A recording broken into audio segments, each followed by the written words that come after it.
There we go, live. And we're here. Sir Duck. Hello, David. It looks like we have Todd and Glenn. Gonna be a little squinty. I got my lights back up, so I got good lighting, and hopefully the mic is better this week. I fiddled and faddled with it and worked on its settings, so I'm further back than normal, but it's really popping, so hopefully that's working good. And I don't boom anyone out as I lean forward. Hey, Robert, weather is good. Audio is way better. I just kind of decided to mess with it a bit, and it's hard to really balance it because one of the problems is I can't hear my own audio. This doesn't reflect back to me. So I have no way to hear the audio. I only can watch the meters. So I just watch the meters, even though if I get a bit loud, it will pop red. So hopefully everyone's kind of safe. Doing my normal hello, then going to bed. Listen at work tonight. Back to Illinois next week. Checking it. Have a good night, everyone. Have a good night. All right.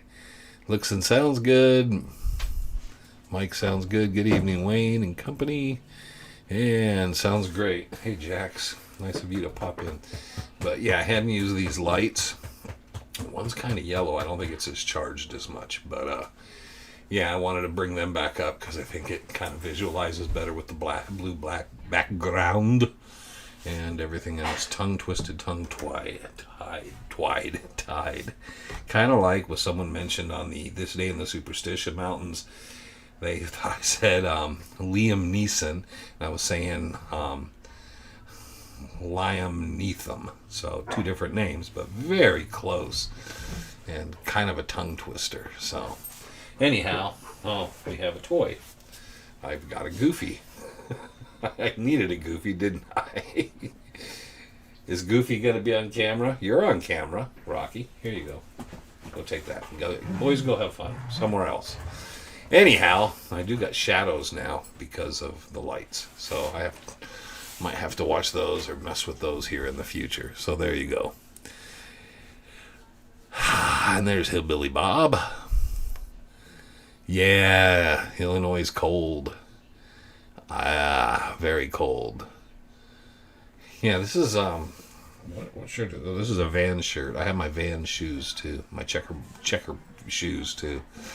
You know, I buy shirts and stuff because they just feel soft and really comfortable, and I could give a crap what's on them. So it's purely about comfort over anything else. And this was a very comfortable T-shirt.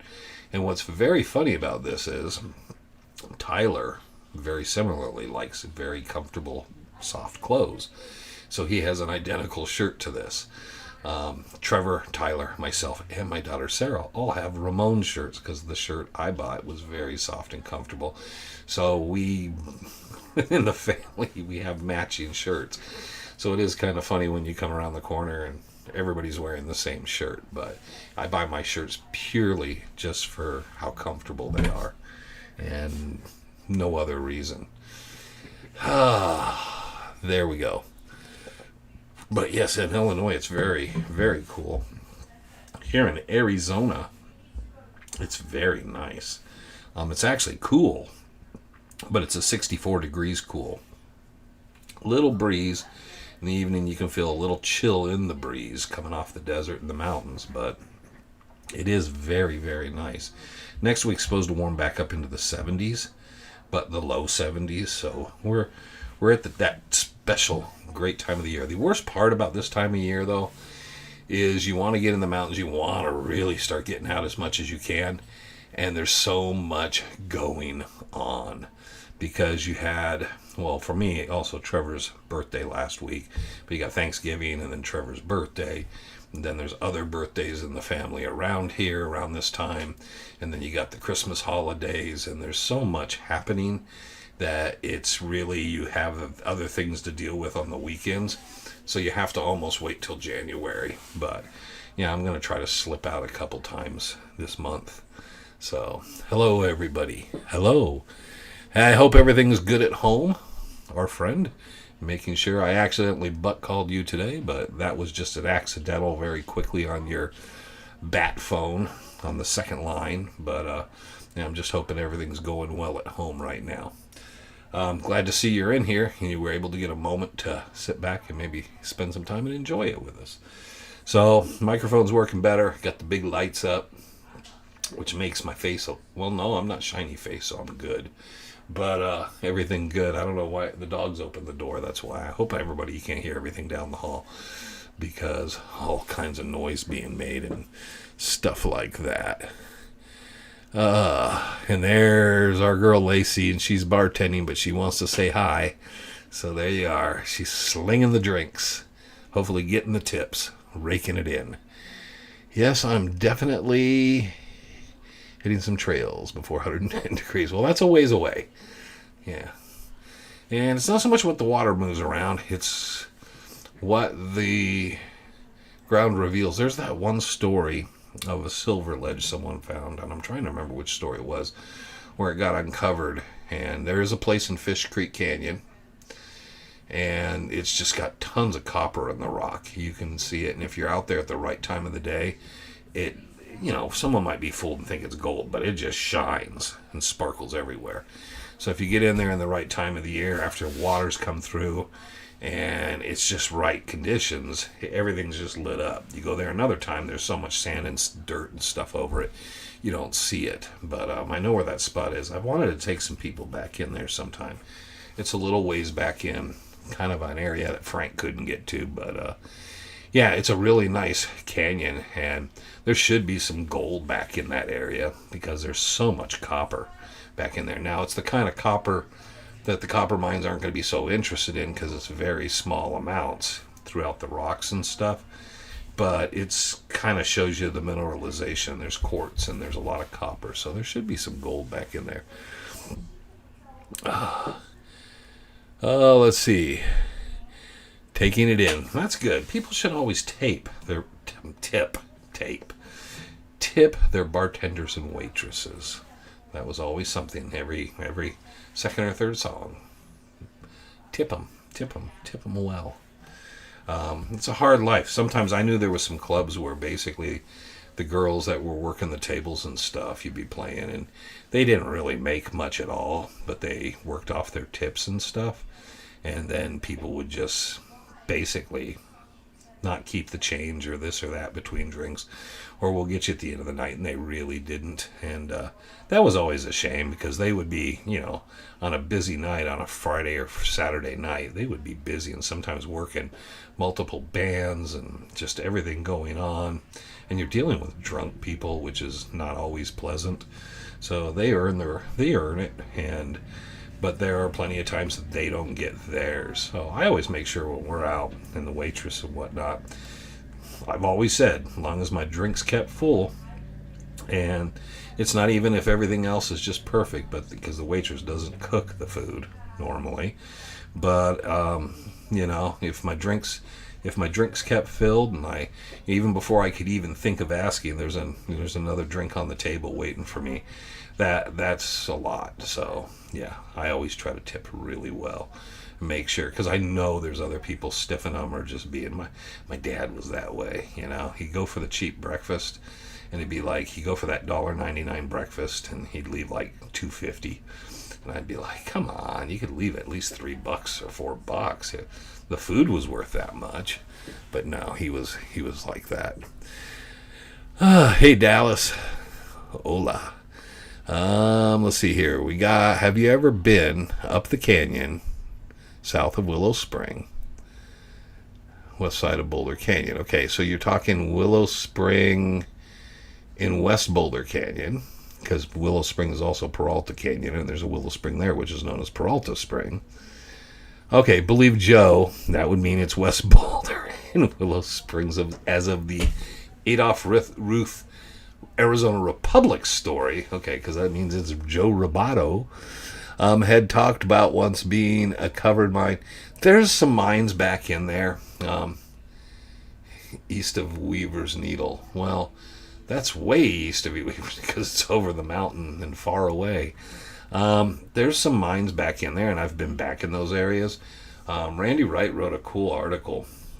It should be on lostdutchman.mine.net or whatever the Feldman forum was that we kind of all got into in around 2000 until about 2005 or 6.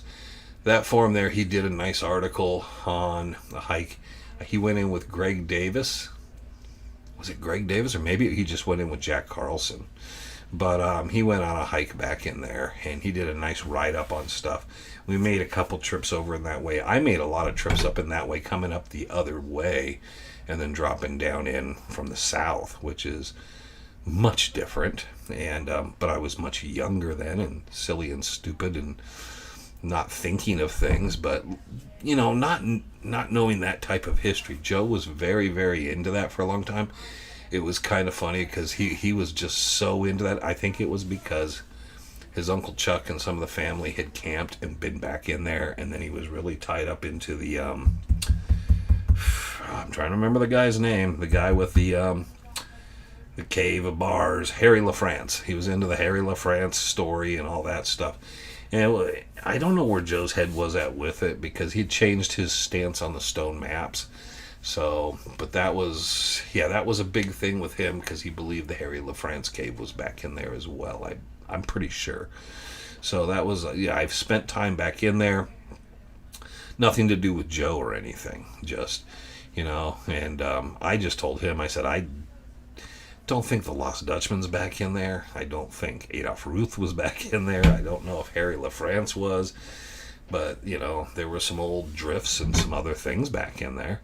But I just never thought it was the place or the spot. And Joe never really put into words. I've seen a lot of the material he got from his Uncle Chuck and people and some of their maps and stuff. And I never really was able to, other than they just kind of believed in that. Because remember, prior to that, they were really into Needle Canyon and Blacktop Mesa in that area.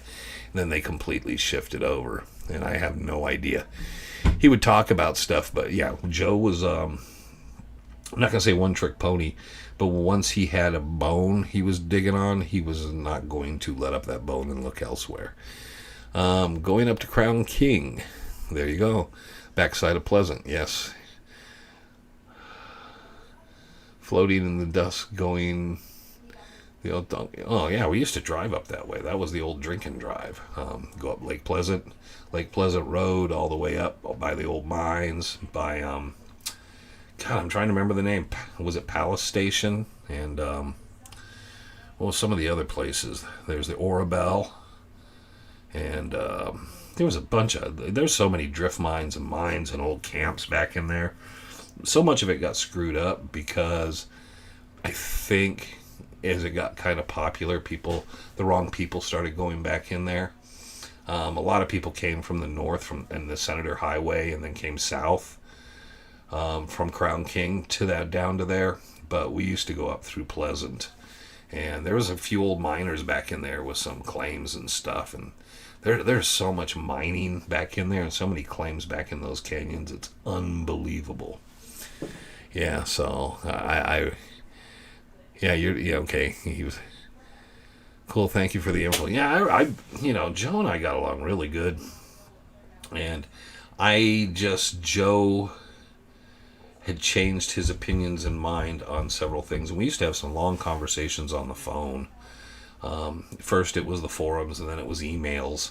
Then it became phone calls, and then he still was kind of, I think, on TreasureNet and stuff, but I still would just call him to talk to him on the phone, and he really didn't have the strength to talk much, but I would just try to talk to him just to kind of keep him in the know, or just at least keep him a little company for a few minutes. Felt bad because it was kind of like, even though he'd helped put the rendezvous together and everything else, there was a huge disconnect. So the last time he came to the rendezvous, though, he told me, you guys did good. It turned out fine. At that point, it was just me, but we kept it going. So he asked me to make sure it got to 10, and I got it to 10, got it to 15, got it to 20, and keep going. So, and that was part of it, because that was kind of a nod to his family getting together and going out and camping.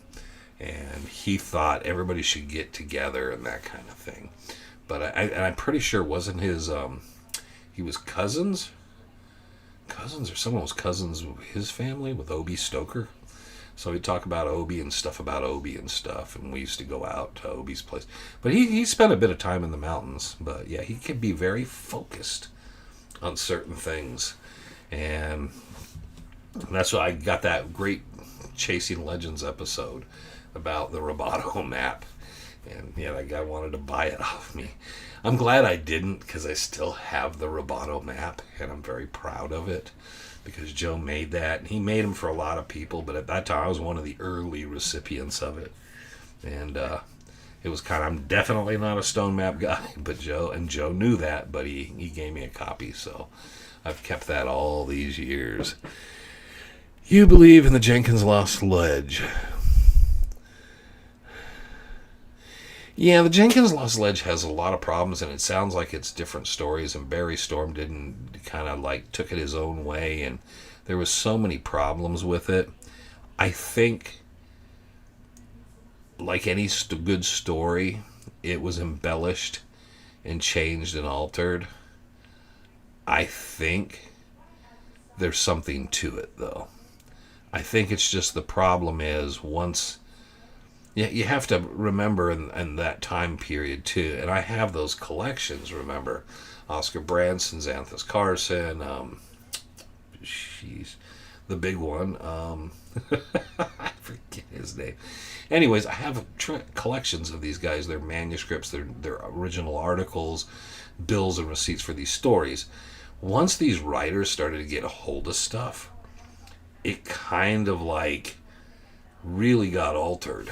There's a few Lost Dutchman stories that I looked at in the Lost Dutchman files. Not my files, but their files.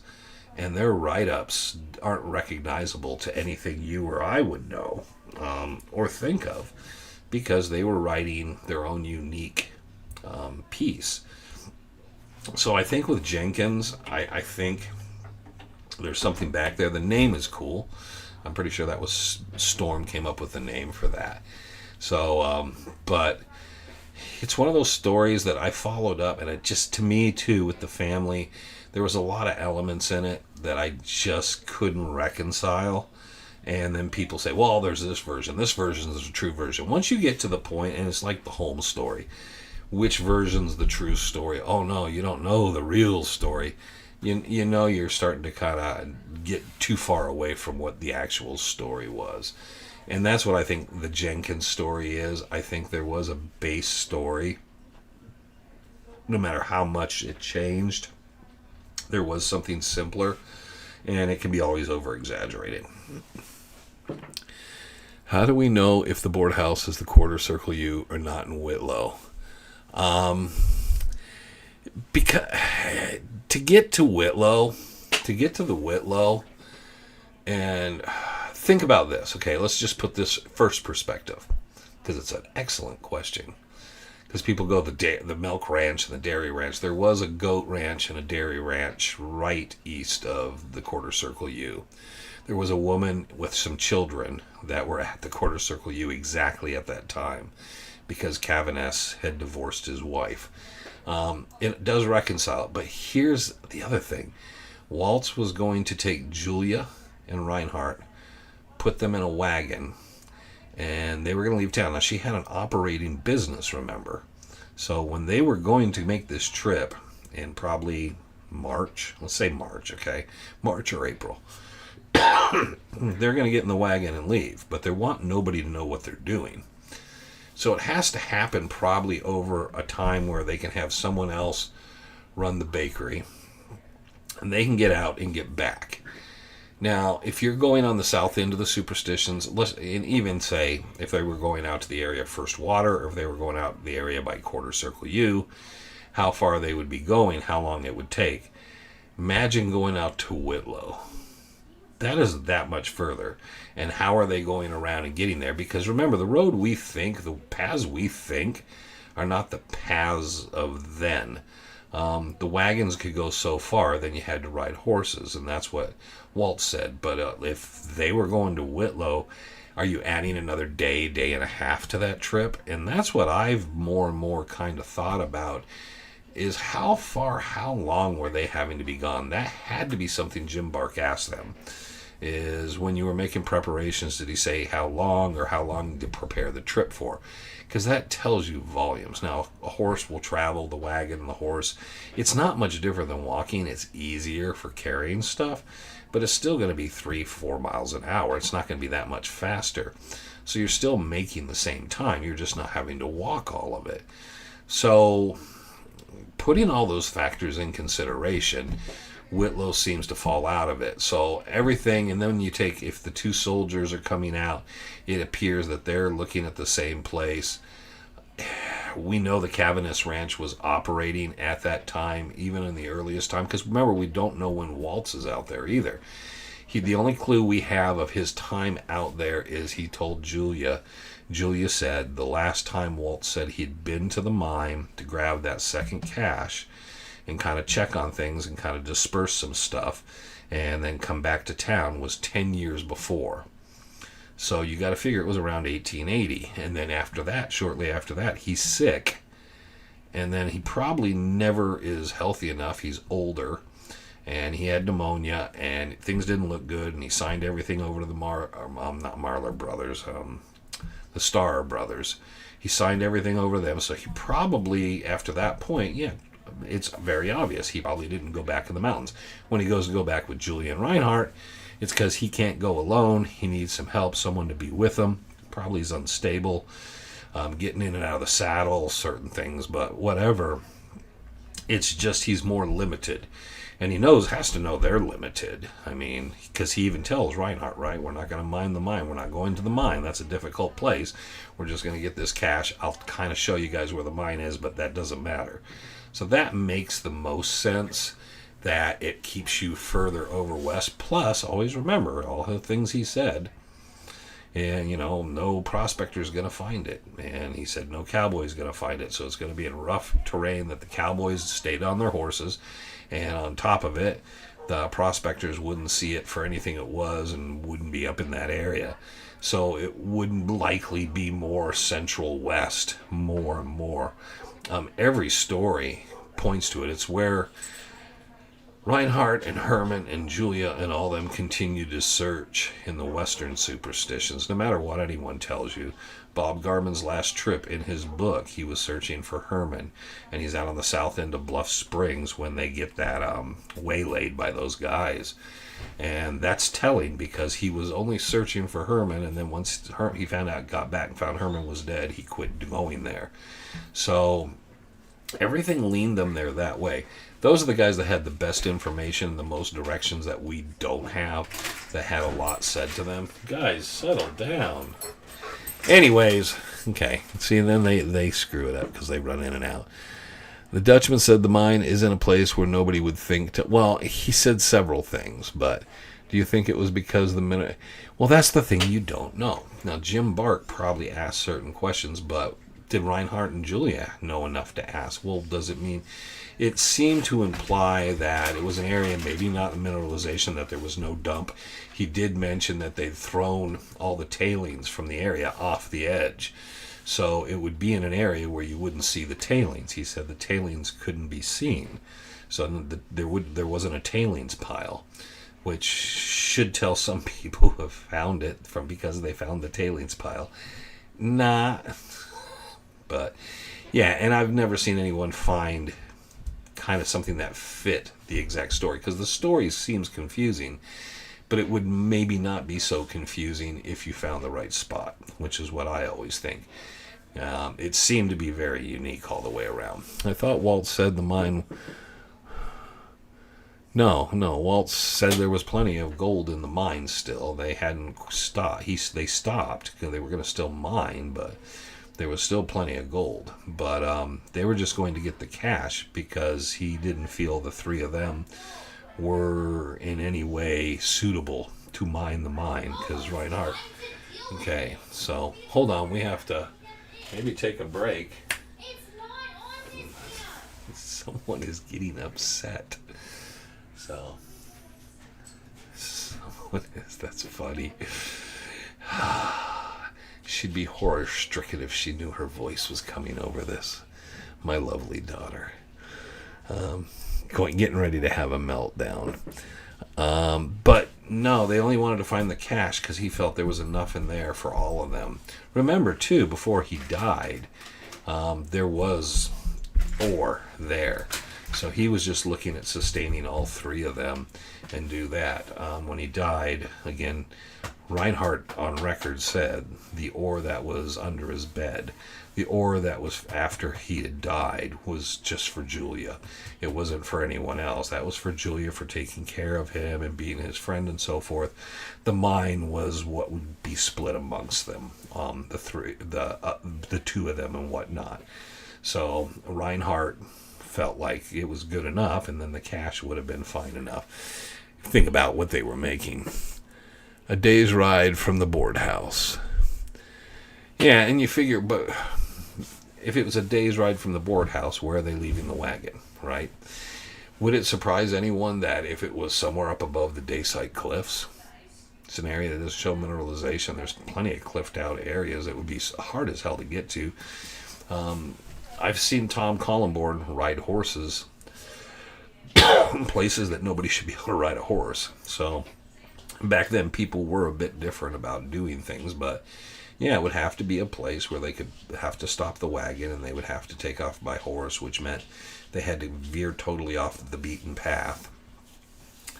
It's hard to say. I mean, as much as you want to argue, I mean, today's superstitions and the trails and the pathways and everything about it in no way resemble what Waltz was looking at.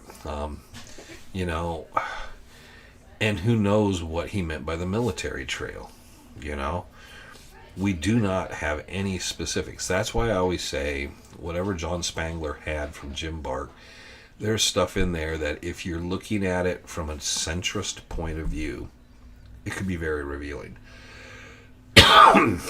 Because it's going to have you looking at it going, that's different than I would have thought.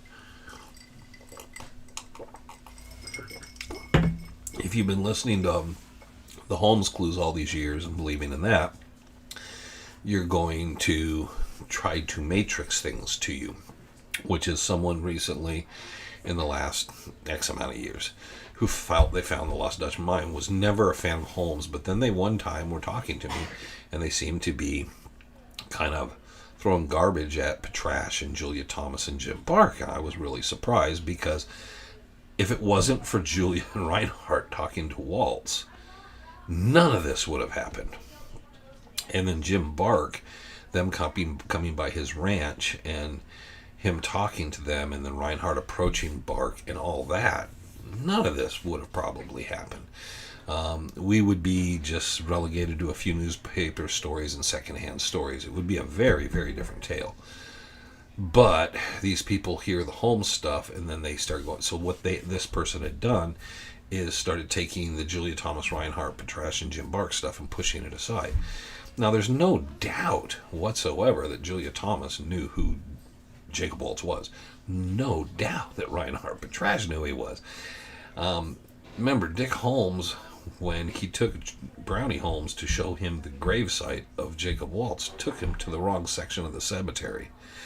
And the excuse I was told by a Holmesian, an avid Holmes person, was, well, he just figured that was it because there was a fresh grave that day. But also, Holmes' story was he was there at Waltz's funeral, he helped bury him, all this. Turns out, none of that is true.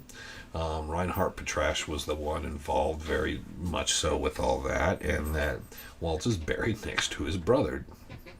So, George Petrash. So, it's again, people will start dismissing stuff because they think, well, I found it and I'm going to write a book and I'm going to do this, I'm going to talk about it. This is how this is going to work. And then they will float and take everything else that they might have believed in out of it because they just act like, well, Jim Bark probably never even met them. He never knew them, never this, never that. I mean, well, he seemed to know everybody in the story, which we should point out Dick Holmes didn't. He didn't really know Reinhard Petrasch. He didn't know Herman Petrasch, never met him. He didn't know Gottfried Petrasch. He probably knew who Julia Thomas was after Waltz died or around that time, and somehow through her or Albert Schaefer created his version of the story, but it's hard to say. But they were all aware of him and wanted nothing to do with him because they thought he just was a mouth. I know an old cowboy that rode from the top of picket post. One day. Yeah, but that's an old cowboy. That's different, okay? If you and I went out and got a couple horses, and let's just put it this way, Dallas. Back in the day, I could go from the north end to the south end in a day. I could walk one end to the Superstitions to the other.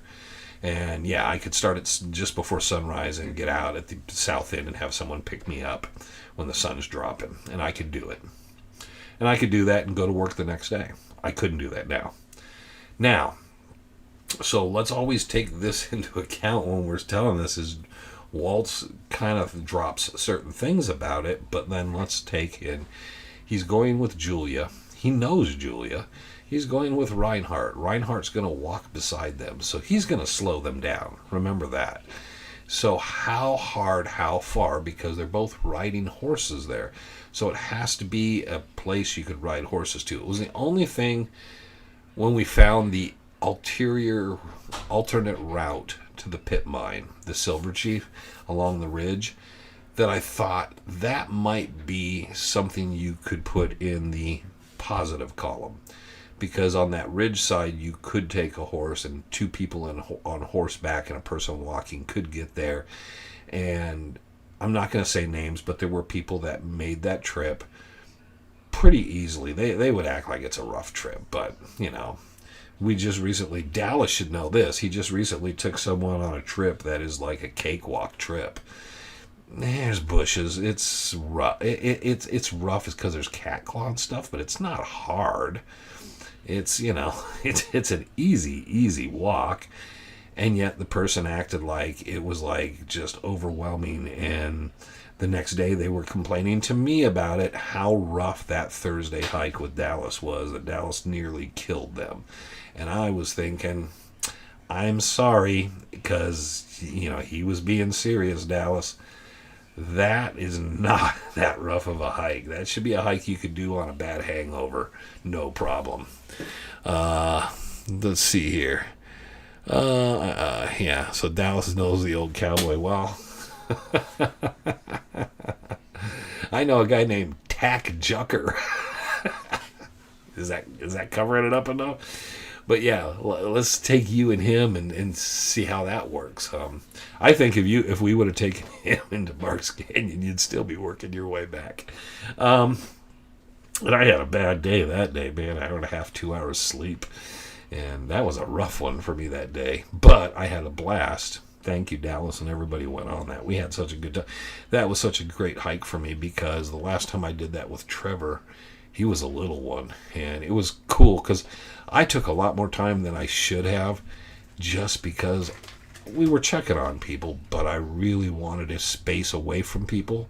There were some people bothering me, but I also wanted to have time where it was just me and Trevor walking because I'm not going to get a lot of those trips in life. And that was a cool, I know Trevor and I get trips alone occasionally, but that was a trip that I was able to reminisce and talk to him about a lot of the trips I made through there, which there was easily 100, 150, 200 times I've been through there, and talk about the different people and different trips. And he was able to understand some of the stories I had told before, because he was going through there when he was much younger. Now he was looking at it through different eyes. So yes, Dallas, you know what I'm saying, man. You do a video and someone else does a video, and it's just two different like worlds, which happens. You know, we went out. I'm trying to think of who I went with once, and I went out with Randy Wright, and we shot up Cardiac. We shot up Bluff Springs. We were on Bluff Springs within maybe 2.5 hours. And we got the top of Bluff Springs. We spent the day up there and then came down through Miners. And so the next weekend, someone else wanted to go up there because they wanted to see something I was talking about. I said, no, no problem. 4.5 hours before we got to the base of Bluff Springs, and we started working our way up. And I used to go up by Williams Camp up there through the crevices, and we started working up that way. And I just said, you know what, we're going back. And the person was like, kind of, and I thought they were going to die on the way back, but I was just like, oh my God, it's going to take us an entire day for, but I get it, different people, it's different, and it depends on the preparation. There's, there was the times that Randy was dragging, there was the times I was dragging, but yeah, it's the particular hike you took. It's a cool spot. It's not difficult to get to. I mean, I've drugged Frank up there how many times, and Frank is not like a mountain goat by no means, and Frank makes it back there pretty easy. So, but yeah, I was, man. But that's why I don't hike with other people usually, is because I like to go my own pace and do my own thing. But in Dallas, you're not in that rule. But there is a problem where you get out to places, and then you're just like, man, this is not good. Yeah, what was that? He acted like he. What's up, Everest? Okay. I don't know what that was. Well, I don't know. I mean, we made a nice trip to Garden Valley, stopping and talking the history. Me and Greg talking to everybody. You can take time, and when you take time, there's things you find. On the way back out of Barks Canyon, there was stuff that Larry saw and noted to Jack Carlson that Jack Carlson had never seen. But we made a different hike. Usually it's just get into Barks Canyon, go up, and get into Needle Canyon, or get into Barks. But I really wanted to, the time with Trevor. And because we did that, I think it gave everybody more time to kind of process and stop and wander around and explore a little. And there's a lot, because you think about it, how many people have been through there for how many over the last 100 years. So there's a lot going up there.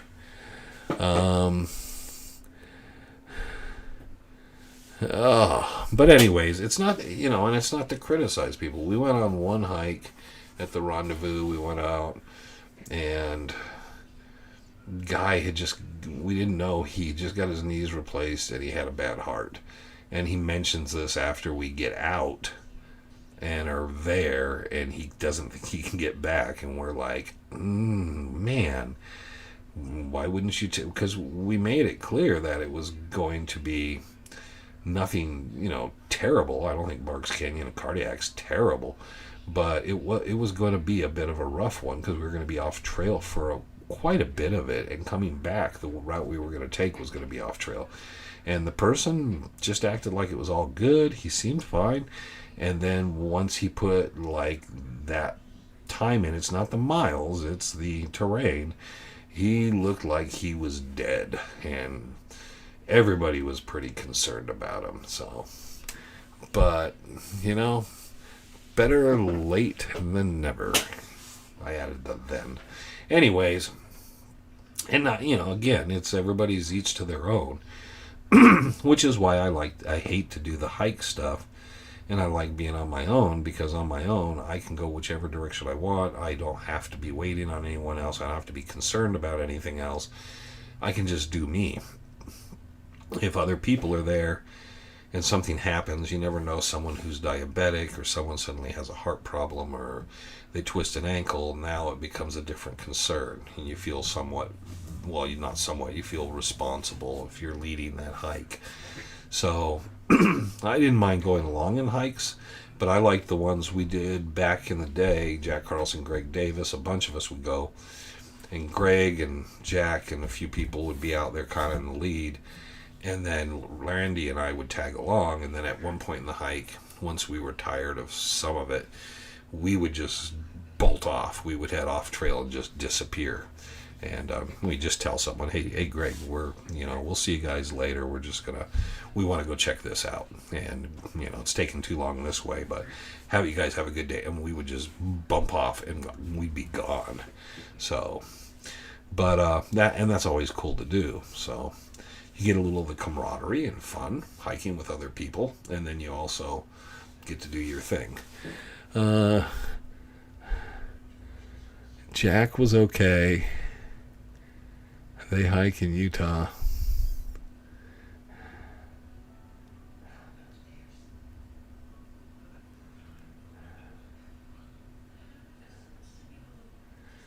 What do we got here? LaBarge Mountain is gnarly looking. Lots of anomalies around there. Yep, I gotta clear my throat. Hold on. Again, I'm saying, Robert, that people are people. But the moment you want to really do something and, again,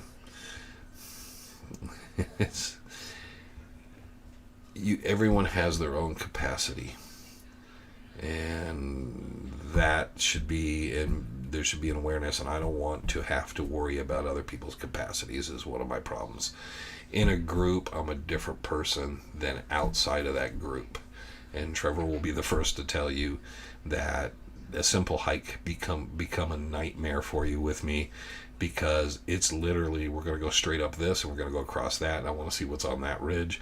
And next thing you know is you're a mile and a half off somewhere bushwhacking, and you don't think it's going to happen, and it just keeps happening. It just moves. When you think about what happened Saturday with Barks Canyon, we got back, I got about 5 minutes rest, and then I was on the move for other things and dealing with other stuff, and we kept on the go, and I was on the go till about 1, 2 in the morning without pausing or stopping, making sure everything went fine that night. The only reason the guest speakers, I could listen to them and sit outside on that stump just outside the doorway, that was the first time I was really getting to sit down all day. So, the endurance is there. I may not be the high-end Energizer Bunny anymore, but I'll just keep going and going and going. I don't drop.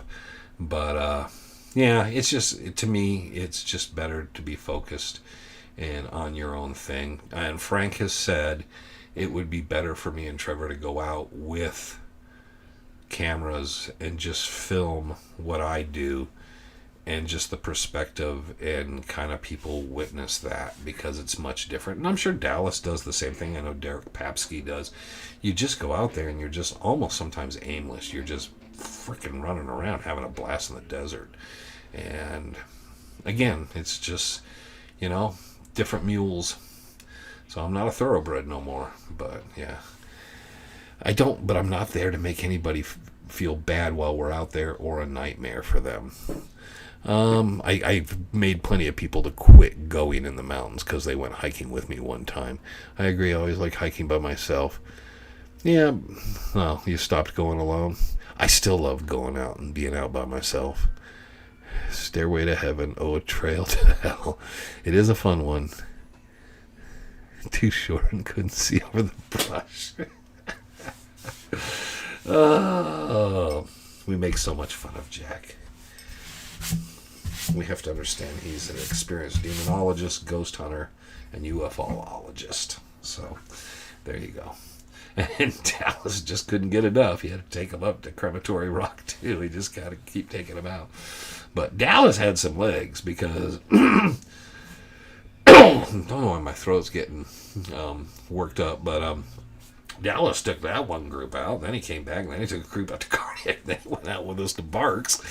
So I'm sure he went out the next day again, too. So Dallas put on some miles. So I think we all did. I didn't even take my phone on the one. I thought I left it in the trail. Didn't care. Thought, oh well, get a new phone. Then I got back to the truck and I'd left it there, which was fine. But I keep getting that shadow. I don't want to touch the mic or mess with anything. But there we go. And we don't need to make fun of poor Mr. Tucker. He tries hard. He tries well. He runs around in his little cart. And He didn't leave any poker chips this year that I noticed. Anyhow, so there we go. That's what it's about is just a hobby. I used to do some mountains call people. I love Jack, buddy. I can tell you do. You're getting some Jack worship in there. But I'm good with Jack. It's just, I'm saying there's different kinds of people, and there's mountain people. And, people always ask me the difference in certain things and all. And it's kind of like you want to meet mountain people, and I can point out mountain people. And Sal's a good one. He can ghost anybody on the trail, man. Sal's good. He's like a wisp in the wind still, and he's 73, 74. He still moves really good. I wish he would have went down to Barks Canyon with us, because I'd like people to see. Just, he won't even bring a bottle. He'll bring a bottle of water like in his pocket, and he's just so anyhow, you can read it. And he complained, and yes. But, so, there you go. There we are running in. Robert is in the defense fund of Jack Tucker and his Gold Talk Radio, which we will do again. We're just making fun of Jack because we like him. We made fun of Randy. We take all the best people and throw them under the bus. Now, if you want me to be mean to somebody, Robert, just let me know. I can tell you a few people I can tell some stories about, which I rarely do. But all in good fun, everybody had a good time. The Barks Canyon hike was the good one. I didn't mind doing that. I figured the more people we had cover the brush, the better to ever find anything out there. We found nothing, which is not to say is like we just have no anything out there like that. So it's just it is what it is. So what do we got? David. Speaking of Sal, he said he's coming to Bourbon Street to find a big voodoo woman and a cat. Well, he probably is. Who knows what's going on with Sal, man?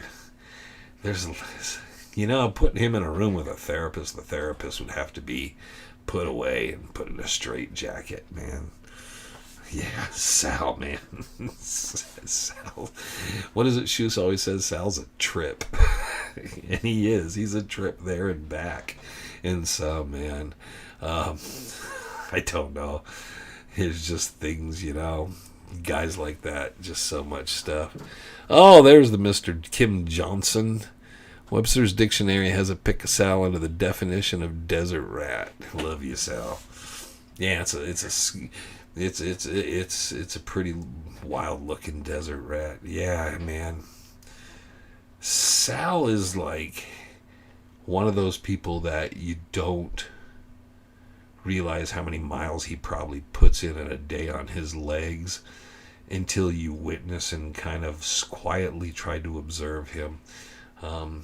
Every man's Sancho, man. But I wish he would have went, because I would have liked people to witness how he walks and moves in the mountains, because it's very effortless.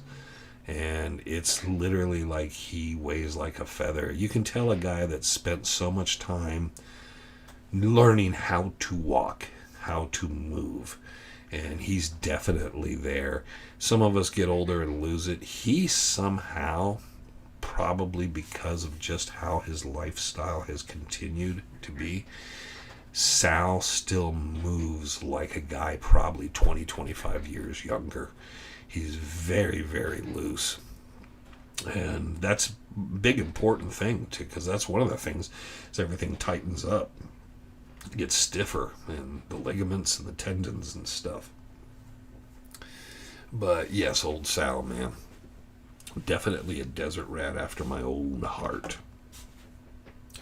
But, yeah. Who was it? I can't remember his name.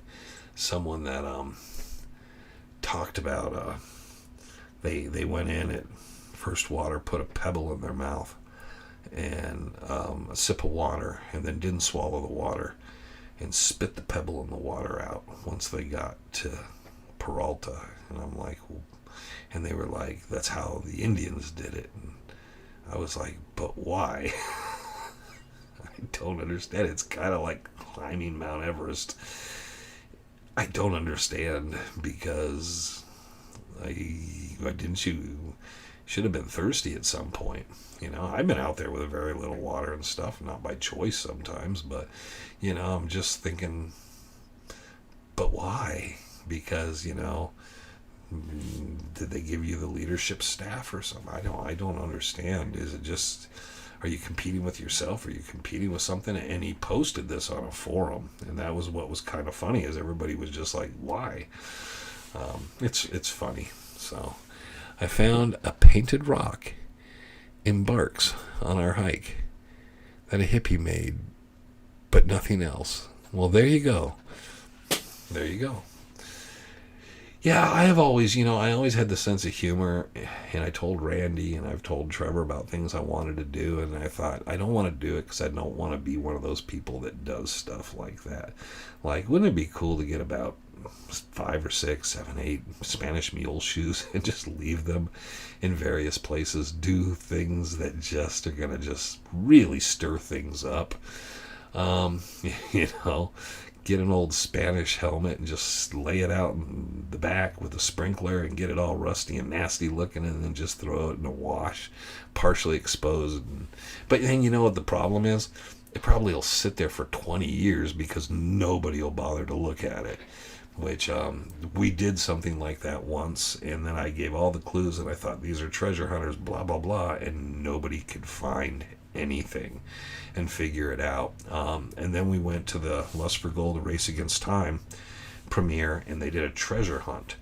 And they said, you and Trevor can't be part of it because you're part of the film, attached to the film.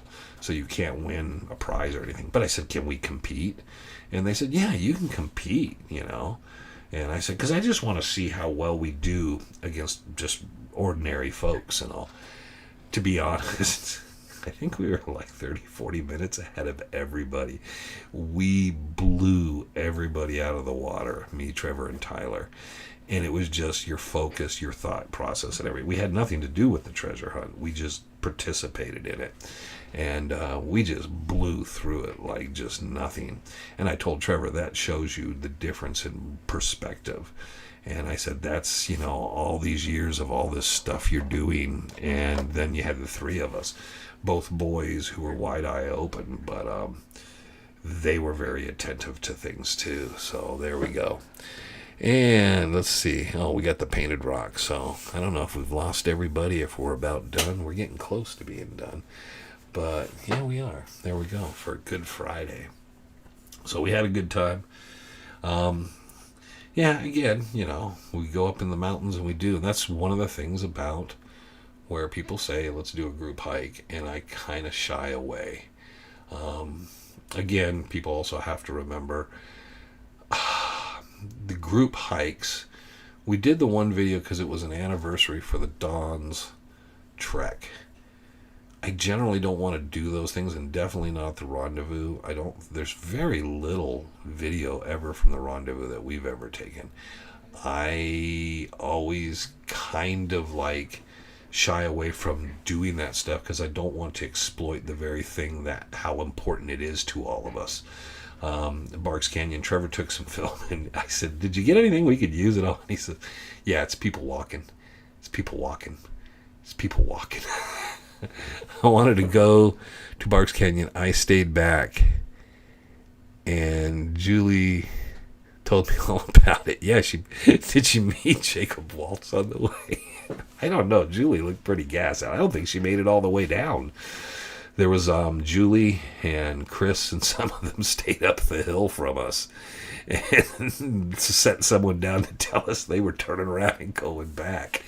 So I don't think she made it. I'd have to look at pictures to see if she was there. I know Dallas and myself and Trevor and Jack Carlson and Rick was there. I remember everybody was there. I don't remember Julie being down there. But then again, usually you can hear Julie, and she wouldn't have been talking much at that point. I think she was pretty gassed.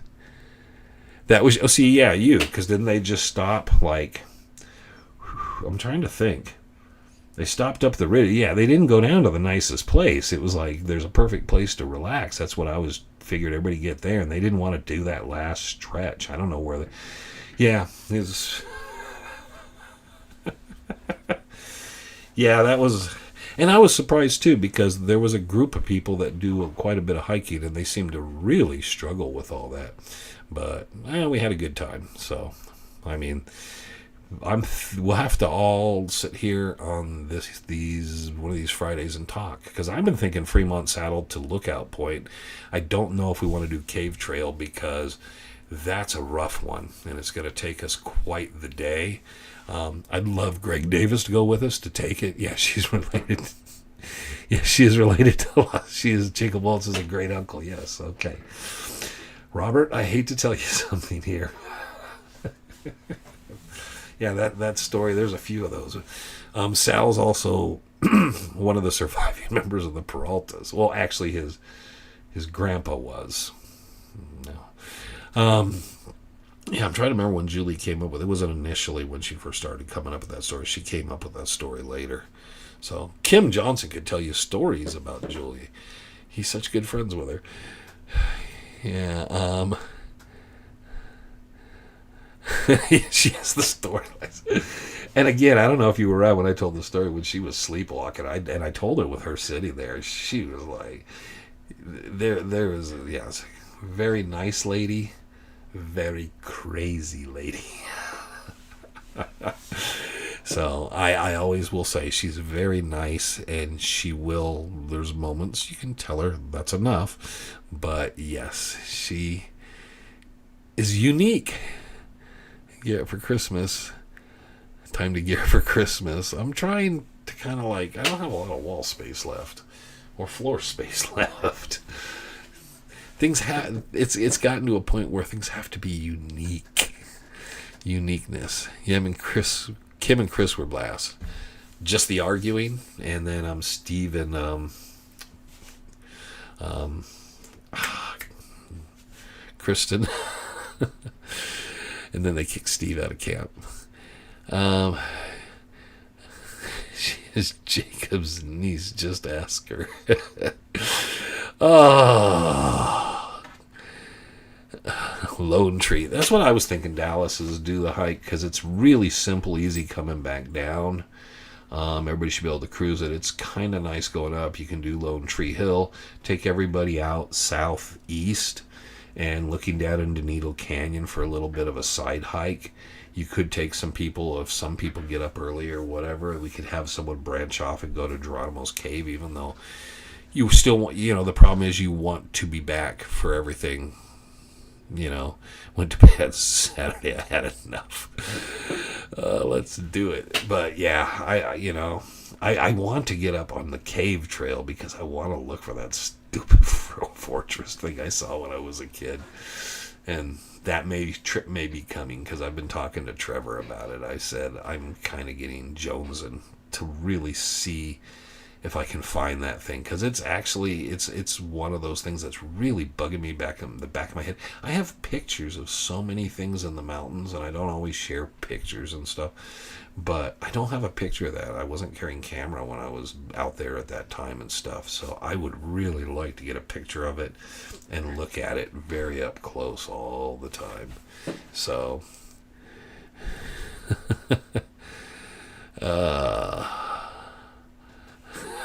Kim. All right, we're gonna break it up here and start saying goodbye because it's been fun. It's been good. I hope everybody enjoyed this last Chasing Legends.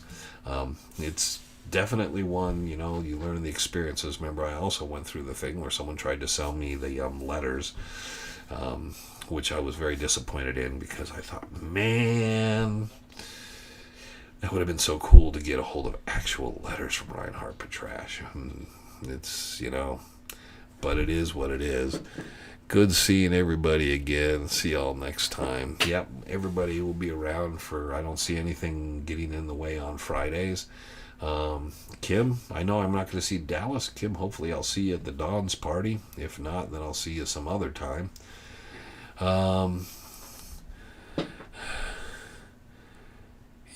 Thank you.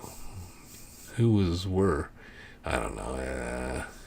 Have a great weekend, everybody. There we go. Okay, yeah, it's time for us to roll on out of here because we just eventually to tour. We had a really good Dutchman talk going earlier, so that was good and all that. See, this is why we need to do, and I know I'm throwing something out there, is once in a while, like a meet somewhere and have a campfire talk. See? Where we just sit around the fire and talk. And then everybody goes home. We don't have to camp. We don't have to do anything else. Just sit around a campfire and talk. Because those talks are sometimes the bestest. Without some people, But,